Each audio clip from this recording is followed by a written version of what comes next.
très important. D'accord? Donc il faut noter que les matriarches sont à l'image de ce qui se cache derrière le masque d'Esther. D'accord?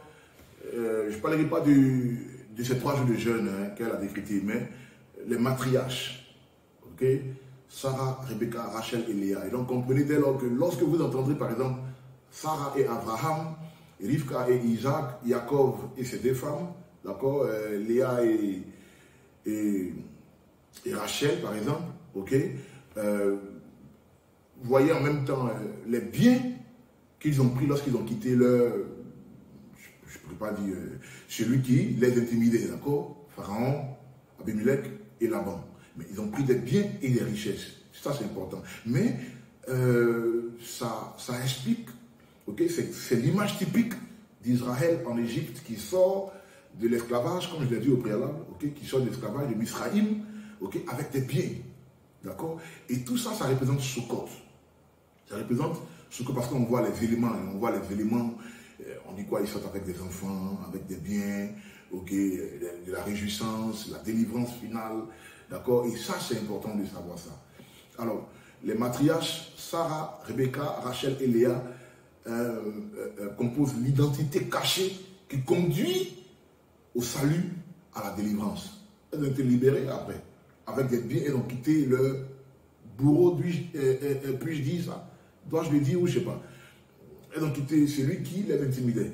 Mais avec les biens, pour certains c'était la richesse, le gros et le menu bétail avec leurs enfants, synonyme de réjouissance, okay, de salut, de délivrance. D'accord? Et puis, c'est l'image d'Israël.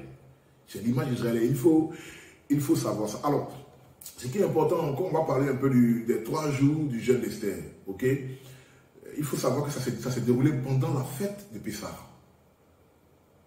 Vous voyez, les 3 jours de jeûne que Esther avait décrété, c'était pendant la fête de Pessah. Spécifiquement lors de la fête des pains sans levain. Au début de la vidéo, j'ai parlé de quoi? Des saintes convocations. J'ai parlé de Pessah, la fête des Pâques. Puis j'ai dit quoi? Le lendemain, on a un Rag Hamatzot, la fête des pains sans levain. D'accord? Et donc les 3 jours ont commencé là en fait. Donc Esther, quand elle décrète ces 3 jours de jeûne, c'était pendant la fête des Pâques. Donc le deuxième jour, à Bikurim, on a Hamatzot, on a Bikurim, et puis on a l'autre jour qui nous emmène tout ça dans le comptage de Omer. Il faut revenir à la racine hébraïque pour comprendre le calendrier en fait. À quelle période ces choses-là se sont produites. Et c'est important. C'est important de savoir ça. D'accord? Et donc, quand elle jeûne, pendant ce moment-là, quand elle jeûne, et puis c'est lors de la fête de Chag Hamatzot, c'est-à-dire la fête des pains sans levain, le pain, il n'y a pas... En Égypte, il n'y avait pas le temps pressait, donc on demandait à Israël de se précipiter pour libérer l'Égypte. Ils ont mis le sang sur les linteaux de porte, ils ont libéré l'Égypte. Ok?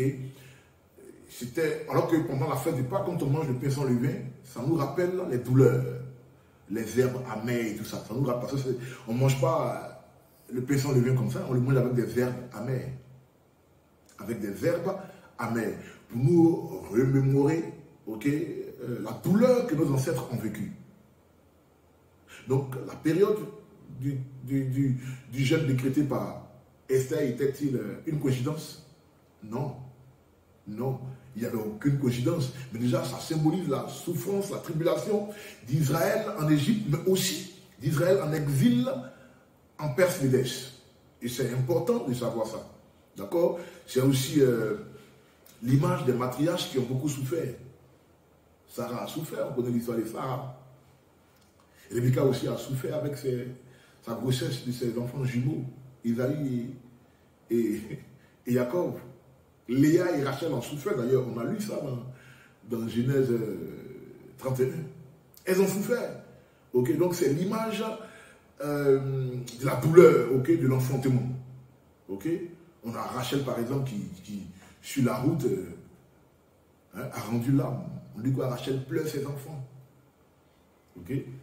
Rachel pleure ses enfants. Donc la douleur. Et donc, Purim est vraiment l'histoire qui est synonyme à la vie de ceux qui ont la foi en Elohim. Et la foi n'est pas une chose où on parle de grâce, grâce, grâce.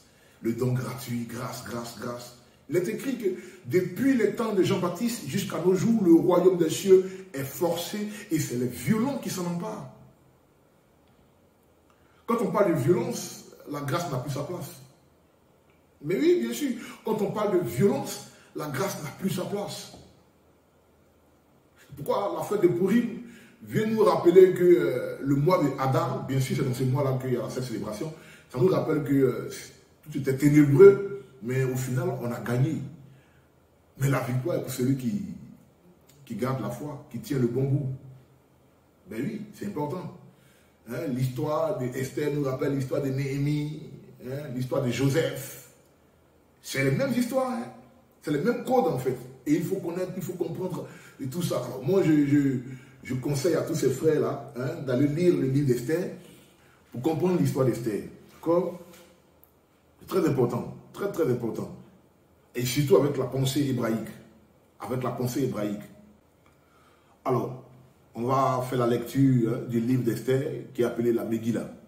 Hein, lors de la fête de Pourim, dans toutes les synagogues qui sont sous le ciel, hein, on fait toujours cette lecture-là qui est appelée la Megillah, la lecture du livre d'Esther. Parce que c'est rempli de révélations. C'est rempli de révélations. Et là, je le dis à cause des Talmidim de Torah Kol, hein, Amsegoula, ici en Côte d'Ivoire comme en France, on a étudié le temple hein, et son fonctionnement. Hein, pour certains, on a vu que le temple était l'image hein, du tabernacle, le Mishkan, okay, le Mishkan qui est aussi le Beth Amikdash, le temple, okay, qui est aussi l'image du jardin d'Éden, le Gan Eden, aussi l'image hein, du berceau, disons, le panier où on a mis Moïse, hein, quand sa sœur a mis sur l'eau, sur le roseau, qui est aussi l'image de l'arche de Noé, ok, sont les images du temple. Alors, dans le livre d'Esther, vous allez voir, ça c'est important, parce que je parlais des acteurs au début. J'ai dit quoi? Vashti, Esther elle-même, son proche parent Mardoché, Aman l'ennemi et le roi Assyrus, Arosh-Vérosh. Alors, commençons la lecture. C'est vraiment très important de faire cette lecture-là, parce qu'on la fait chaque fois que hein, la fête de Pourim arrive, parce qu'elle cache beaucoup de révélations.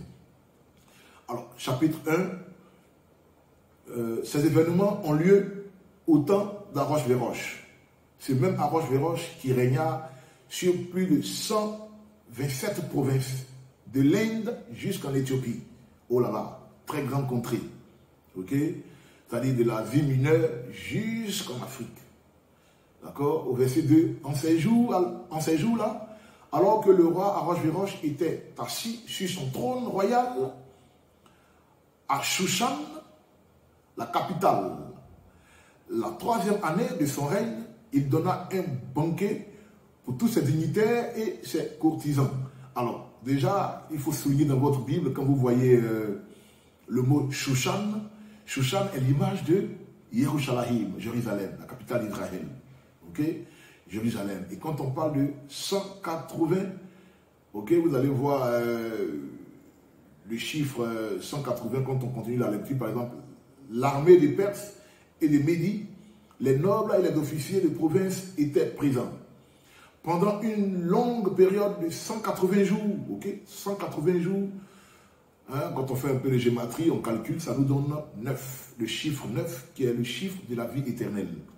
Et donc, ils sont en train de faire une célébration prophétique. Donc, le livre d'Esther, là, c'est un livre prophétique. Puisqu'on nous parle de 180 jours. Avec la gématrie, hein, on a le chiffre 9.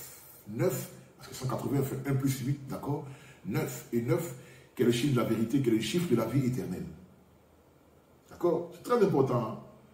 Très important. On a 8, le chiffre de la renaissance, le chiffre d'un nouveau commencement, ok, du recommencement. D'accord? Qui est lui plus le chiffre 1. Ok? Érad. Et donc ça nous donne la vie éternelle, le monde invisible. D'accord? C'est important. Et donc ça nous parle d'une ombre des choses à venir. D'accord? Et on nous parle aussi de Shushan. Vous allez voir, ce mot va revenir à plusieurs reprises. Shushan, c'est la capitale. Et l'image de la capitale Jérusalem. Alors, on poursuit la lecture. On nous dit, verset 4, pendant une longue période, de 180 jours, il exhiba la richesse éblouissante de son royaume. C'est le roi Assyrus, ok, Ahasverosh, de son royaume et sa grande splendeur. Verset 5, à la fin de cette période, le roi donna un banquet pendant 7 jours. Soulignez le chiffre 7. Quand on parle de 7, c'est à l'image de Shabbat de Shabbatot, ok, de 7000 ans de règne, ok, du 7e millénium, d'accord, le chiffre 7, où le 7e jour, Elohim se reposa, d'accord, c'est l'image de ce banquet-là, l'image de Shabbat, l'image de Sukkot, pendant 7 jours, d'accord, c'est important de savoir ça. Quand on retourne à la racine hébraïque, ce sont des choses qu'on comprend aussi facilement, ok, et pendant 7 jours, dans la cour du jardin du palais royal, ok, la cour du jardin du palais royal, ce n'est pas des phrases en l'air, hein. La cour du jardin du palais royal. Vous voyez là le parvis. Ok? Le parvis. Et on nous dit quoi? Le jardin d'Éden. Il y a un jardin qui est en Éden. Ok? Et le palais royal, c'est le lieu saint, le lieu très saint. Alors ça, n'oubliez pas ça. Ça, c'est des révélations à couper le souffle, d'accord? Le livre d'Esther, il est très codé parce que là, il met en exergue le temple et son fonctionnement.